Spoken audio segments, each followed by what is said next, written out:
इस कार्यक्रम में उपस्थित सामाजिक न्याय और अधिकारिता राज्य मंत्री श्री BL वर्मा जी, दिव्यांगजन सशक्तिकरण विभाग की सचिव सुश्री B विद्यावती जी, गणमान्य अतिथियों, देवियों और स्वजनों और प्यारे दिव्यांगजनों बच्चों,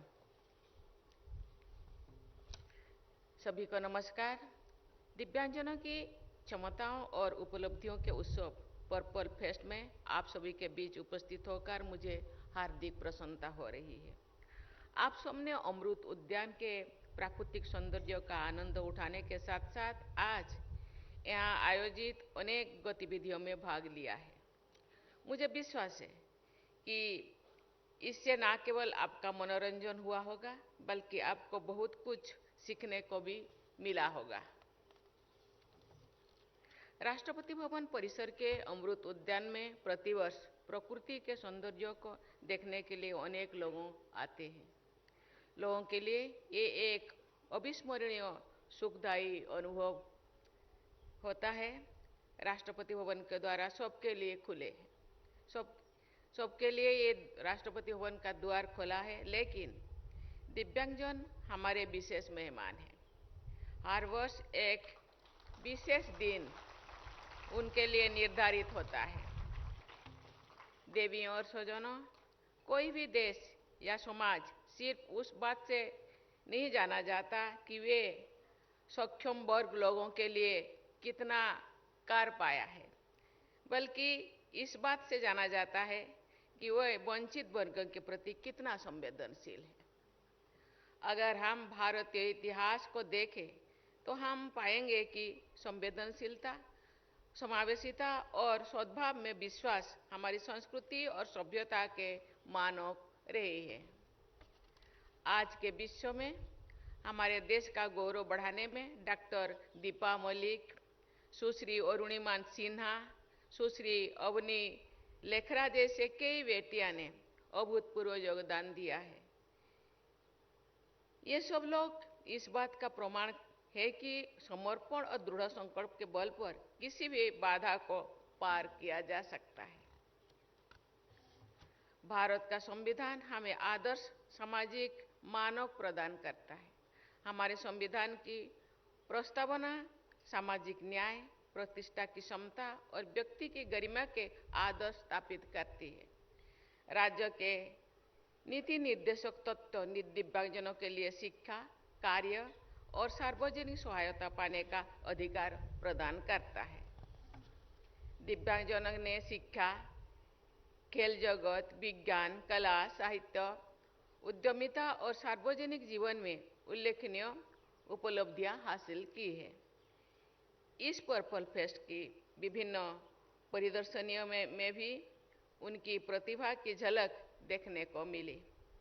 दिव्यांगजनों ने हमेशा ये सिद्ध किया है कि उचित अवसर और सहयोग मिलने पर वो अपने कौशल और प्रतिभा से समाज और राष्ट्र को गौरवान्वित कर सकते हैं। दिव्यांगजन पूरी क्षमता के साथ राष्ट्र निर्माण में अपना योगदान देने में सक्षम है। इसके लिए भारत सरकार अनेक कदम उठा रही है। दिव्यांगजनों अधिकार अधिनियम 2016 के अंतर्गत शिक्षा, रोजगार, सामाजिक सुरक्षा और सुलभता से संबंधित अनेक महत्वपूर्ण प्रावधान किया गया है। सुगम्य भारत अभियान के माध्यम से सार्वजनिक भवनों, परिवहन सेवाओं और डिजिटल प्लेटफॉर्म को अधिक सुलभ बनाया जा रहा है।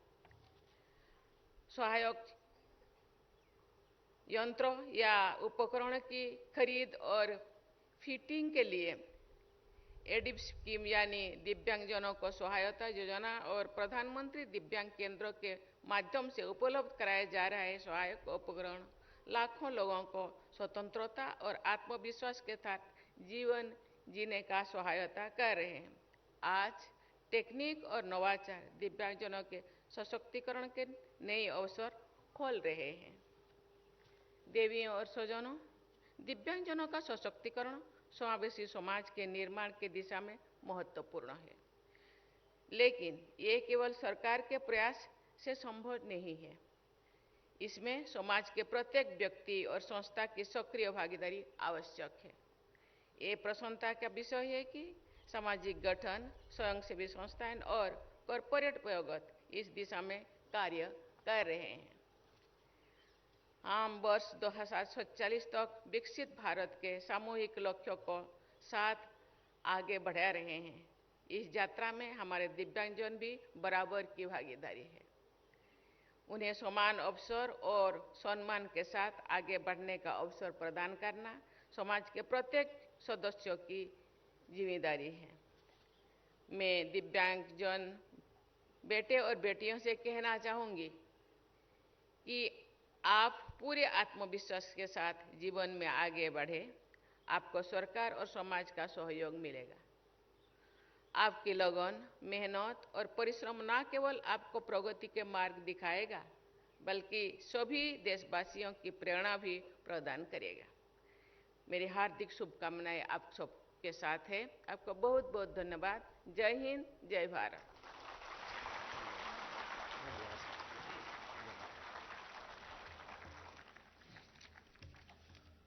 आपके आशीर्वचनों के लिए कोटि कोटि आभार।